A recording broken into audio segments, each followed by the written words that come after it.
Hello বন্ধুরা, আমি গণেশ কলকাতা থেকে বলছি। আমার বয়স ২-১। কলকাতায় ছোট্ট একটা দোতলা বাড়িতে আমি আর আমার মা থাকি। আমার বাবা বাইরে থাকেন, ২ বছরে একবার দেশে আসেন। আমাদের বাড়িতে আমি আর মা ছাড়া আর একটি মাত্র প্রাণী, আর তা হলো কাজের মাসি রঞ্জনা। এবার আমি ৬ মাস আগে ঘটে যাওয়া একটি ঘটনা তোমাদের বলবো, যেটা আমাকে আমার মার প্রতি যে ধারণা ছিল তা পরিবর্তনে বাধ্য করেছে। প্রেম নিয়ে অভিজ্ঞতা হওয়ার পর থেকেই বাঙালি মোট মহিলাদের প্রতি, বিশেষ করে বড়দের প্রতি আমি বেশ দুর্বল। আমাদের কাজের মাসি রঞ্জনার বয়স ৩-৫, ২ ছেলের মা।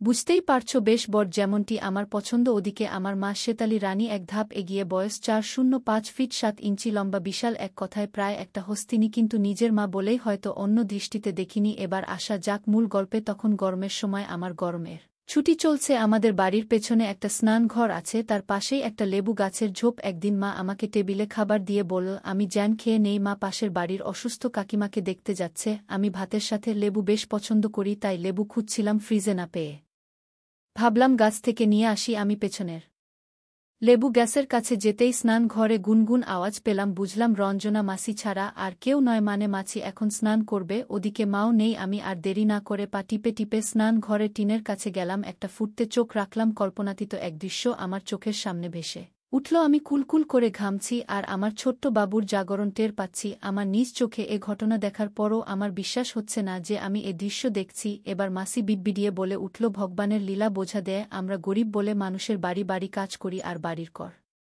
তাদের সেবা দিয়ে কিছু উপর পয়সা কামাই। কোথায় আমাদের মতো বড় বড় মাইনে দেবে আমার কাছে সেবা নিতে এসে? আমাকে বলে কিনা জানিস, রঞ্জনা শেতালিকে দেখলে ইচ্ছে হয় দেই একবার। এভাবে কথা বলতে বলতে কাজ করছিল। বুঝলাম মাসি খুবই ক্ষুধার্ত আর পাড়ার কোনো কাকুমাকে নিয়ে এসব বলাতে মাসি হিংসে মরছে।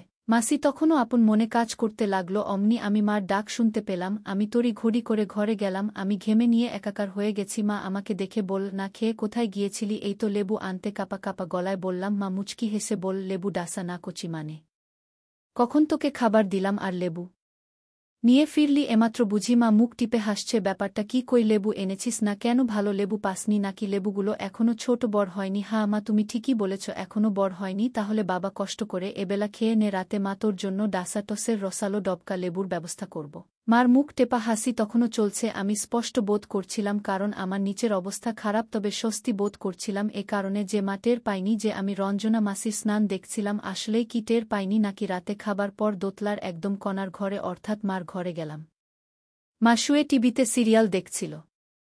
আমাকে দেখে মা একটু জায়গা করে দিল। আমি মার পাশে বসলাম। গরম ছিল বলে আমি শুধু একটা বারমুডা ও গেঞ্জি পরা ছিলাম। মা আমাকে কাছে টেনে মাথায় হাত বলতে বলতে বলল, তোকে তো বিয়ে দিতে হবে রে। মা কি যে বলো না তুমি। ঠিক এ বলছি যেভাবে পরের গ্যাসের লেবুর দিকে চোখ লাগাচ্ছিস।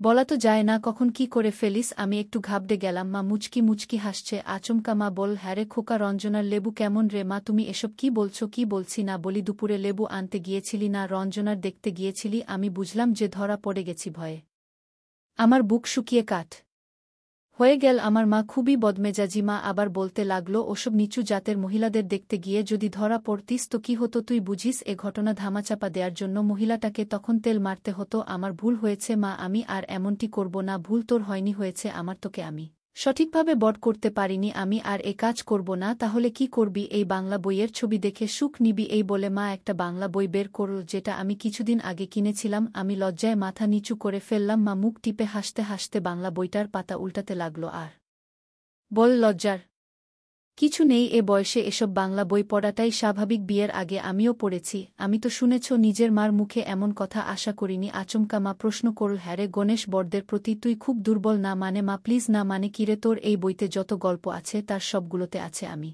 ঘামতে শুরু করলাম, কারণ এই বইতে যে গল্পগুলো আছে তার ৯-০ ভাগিমা ছেলের ভালোবাসার গল্প। আমার ভাবনা ছেদ পড়ল। মার ডাকে, কিরে গণেশ, আমার প্রশ্নের উত্তর দিলিনে? বড় মাছ বয়সীদের তোর ভালো লাগে? হুম, আর তাই উকি দিয়ে বাড়ির কাজের মাসির দেখে বেড়াই তো আমি কি বলবো বুঝতে পারছি না। মা একটা দীর্ঘশ্বাস ফেলে বল, এই বোকা, আমি কি বেঁচে নেই? তুই আমাকে তো বলতে পারতিস যে মা আমার বড়দের দরকার। এটা বললে কি আমি চুপ করে থাকতাম? যখন কোনো মা দেখে তার ছেলে কাজ করে নিজের শক্তি হারাতে বসে, তখন কি সে মা চুপ করে থাকে? আমাকে তোর কষ্টের কথা বলিস নি কেন রে বোকা ছেলে? মার কথা আমি নিজ কানে শুনলেও বিশ্বাস করতে কষ্ট হচ্ছিল। আমি কোনো মতে বললাম, আমি কি জানতাম তুমি এ ব্যাপারে এত ফ্রি মনের? তোমাকে ভয় পাই বলেই তো বলিনি। ভয় আর ভয় হেরে হতো ছাড়া তোকে আমি আদর দিইনি, শুধু কি শাসনি করেছি। তাই তো করেছ, তাই না? ঠিক আছে, এবার থেকে আর শাসন নয়, শুধুই আদর করব, দেখব কত আদর তুই শিতে পারিস। আর ওসব বড়দের দিকে উকি মারা বন্ধ কর। তোর দরকার হলে আমাকে বলবি, আমি ওই বড়দেরকে বাধ্য করব তোর সামনে সম্পূর্ণ হয়ে দাঁড়াতে। তাছাড়া ওই রঞ্জনার কি এমন আছে যে উকি মেরে দেখতে হবে? ওটা তো সামান্য, তাতেই দেখার জন্যই পাগল হয়ে গেছো। আরে বোকা, আমার দেখলে ওসব তোর ভালো লাগবে না। মা, এসব কি বলছো? কেন তোর বিশ্বাস হচ্ছে না? তা না, তুমি আমার মা, আর তুমি কিনা আমার সাথে এসব বলছো? আরে নিজের মার সম্পদের ভাগ পাসনি বলেই তো পরের সম্পদে চোখ পড়েছে তোর আর মা হয়ে। এসব কি বলছি না বলি, বাংলা বইটাতে ওসব ইয়াং মর্দ এনেছে। ইস, আজ রাতটাই অন্যরকম। আমি শুনে তো তাহলে একই মা, সেই বান্ধবী যার বন্ধুকে দিয়ে সেবা নিত। আমি এবার মাসিদের ঘরের দিকে যাব, ঠিক সেই সময় রাধা হাতে কি নিয়ে মাসিদের ঘরে ঢুকল। এমন সময় আমার মাথায় এলো জানালায় উকি দেওয়ার ব্যাপারটা। আমি ওপাশ দিয়ে মাসির জানালার পাশে গেলাম। জানালা খোলাই ছিল, দুপর্দার ফাঁক দিয়ে ভেতরে উকি মারলাম। বাহ, পুরো ঘাটটাই দেখা যাচ্ছে। দেখলাম রাধা একটা বাটিতে কিছু আচার রেখে চলে গেল। মামাসিকে বলল, এটা কিসের আচার রে? এটা বেদের আচার। মানে এটাতে একটা জিনিস মেশানো আছে যেটা খেলে অনেকক্ষণ ধরে রাখা যায়, তাই বল।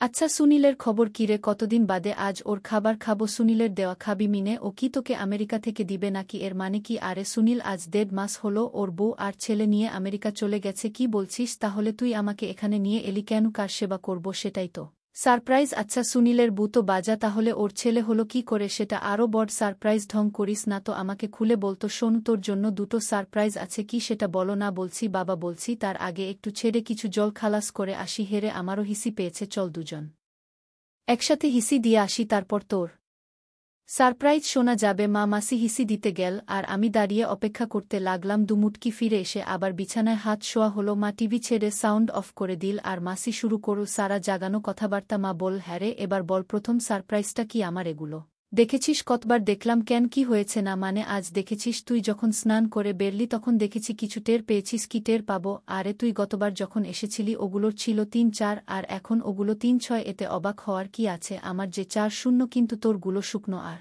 আমার গুলো সাদা জলে টেইটম্বুর। মানে হ্যারে, তাই আমার সাদা জল ডেকেছে আজ 2 মাস হলো। বলিস কি? কিন্তু কিভাবে? তাহলে শোন, গত বছর পুজোর সময় সুনীল ওর বুকে নিয়ে আমার বাড়ি এসেছিল, ওর বউ, আর ও আমাকে খুব করে বল যাতে আমি সুনীলের দ্বারা পোয়াতি হয়ে ওকে একটা সন্তান উপহার দিই। যদি তাই করি তাহলে ও আমাকে একটা বাংলো দেবে। আমিও রাজি হলাম। পেটটা বাঁধলাম যখন আমার 5 মাস, তখন আমি সবাইকে নেপাল যাবার কথা বলে এই বাংলোতে গা ঢাকা দিলাম। এখানেই বাচ্চা পয়দা করে গাবিন বনে গেলাম, আর সুনীল সেই ছেলেটাকে নিয়ে আমেরিকা চলে যায়। যাবার আগে আমাকে এই বাংলোর অর্ধেকটা লিখে দিয়ে যায়। এসব তুই কি বলছিস? আমি পর্যন্ত জানলাম না। জানবি কি করে? আমার যখন 4 মাস চলছিল তখন তোর সাথে আমার শেষ দেখা হয়। এরপর আমার সাথে তোর আজই প্রথম দেখা হলো। আমি ভেবে রেখেছি এই সাদা জল খাইয়ে তোকে সারপ্রাইজ দেব, তাই তোকে আজ ডাকলাম। তাই বল, আচ্ছা, এই বাংলোর বাকি অর্ধেকটা কার নামে রে? শোনো, সুনীল আমাকে বলেছে যে ওকে একটা সন্তান উপহার দেবে, তাকে এই বাংলোর বাকিটা লিখে দেবে। আমি বলি কি শেহালি, তুই পোয়াতি হয়ে বাংলোর বাকিটুকু নিয়ে নে, তাহলে দু বান্ধবী বাকি জীবন মাস্তি করেই পার করে দেব। দাঁড়া দেখি এবার বল দ্বিতীয় সারপ্রাইজটা কি? সুনীল নেই বলে তুই আফসোস করছিলি না? তবে শোনো, আমার কাজের ঝিটাকে দেখেছিস? ও আমার এখানে যখন আমি পোয়াতি তখন থেকেই আছে। একবার ওকে কিছু লোক একটা জঙ্গলে নিয়ে দিয়েছিল, পরে এক বিহারি ট্রাক ড্রাইভার ওকে জঙ্গলে খুঁজে পায়। ওকে দেখে বিহারি ওকে বিয়ে করে তারপর আমার এখানে আসে। একদিন আমি বিহারিটাকে হিসি করতে দেখে থমকে যাই, তালগেছের মতো হোতকা অবস্থায়, প্রায় 8 ইঞ্চি। আমার খুব ইচ্ছে হয় তারপর আমি ওকে বসে এনে দেই। সেতালি, তুই বিশ্বাস করবি না, এমন সেবা জীবনে পাইনি। এরপর থেকে আমি রাধা আর ওর বর মানে বিশু নিয়মিত সেবা করি। আজ তোকেও সেই স্বাদ নেয়া। ইস, বিহারীর কথা শুনে আমি নিজে থাকতে পারছি না। এবার তোর সারপ্রাইজটা কি শুনি? দাঁড়া বলছি। গণেশ, এই গণেশ বলে মা আমাকে ডাকতে লাগলো। আমি দৌড়ে জানালার পাশ থেকে সরে মাসির ঘরে হাজির হলাম। মা আমাকে দেখে হেসে ঘরে ঢুকতে বলল। আমি গিয়ে বিছানায় উঠে বসলাম। মা এবার বলল, সুজাতা, ওকে তুই জানিস? কেন জানব না, ও তোর ছেলে। ছেলে তো বটেই, ও হলো একটা মা ভক্ত ছেলে, আমার আদরের জোয়ান, আমার এগুলির রাজা। মানে আর কি আমার ছেলে? ওর সেবা আজ 1-0 দিন ধরে আমাকে সুস্থ করছে। মানে বুঝেছিস শেতালি, তুই একটা সত্যি শেষমেশ ছেলের সেবা নিলি। গণেশ, শোন, তোর এই মাছির পোকা পড়েছে। ডাক্তার বলেছে ইয়াং ছেলের দিয়ে সেবা যত্ন করে পোকগুলো মারতে। কিরে, পারবি তো? কি যে বলো না মা, তোমার মতো মানুষের পোকা যেখানে মারতে পেরেছি সেখানে মাছি, এটা তো কোনো ব্যাপারই না। মাসি বলল, তাই নাকিরে বাবা, দেখা যাবে তুই কেমন সেবা যত্ন করতে পারস। আজ তোর মা সেবা করে একেবারে সুস্থ করে দিবে আমার স্বামী। মাসি, তুমি ভুল করছো, আমার মায়ের সেবা করে একেবারে সুস্থ করার মুরত কারণ এই বর্জর মা একটু আরাম পাবে, তাই না মা? হ্যাঁ তাই। আর গণেশ, শুনলি তো, আজ আমাকে তোর মাসির স্বামী সেবা করবে, তাতে তোর আপত্তি নেই তো? আপত্তি থাকবে না একশর তে আবার কি শর্ত শুনি? তুমি আমাকে দিয়ে সেবা যত্ন নিয়ে পোয়াতি হয়ে সুনীল কাকুকে দ্বিতীয় সন্তান উপহার দিয়ে এই বাংলোর বাকিটুকু নিজের করে নেবে? বলো রাজি। মাসি বলাবলির কি আছে? তোর মা রাজি, কিন্তু পেট ফুলে গেলে লোকে জেনে যাবে যে কিছু হবে না। মা বাবা দেশে আসতে আসতে আর 2 বছর বাকি, আর তোমার পেট যখন উঁচু হবে তখন তুমি এই বাংলোতে থাকবে, কেউ কিছু জানবে না। হ্যারে শেতালি, গণেশ ঠিকই বলেছে, তোরা যখন বলছিস তাই হবে। গণেশ, তার মানে আমাকে পরপুরুষ দিলে তোর কোনো আপত্তি নেই? আপত্তি থাকবে কেন? বরং আমার ভালোই লাগবে দেখতে। দরকার হলে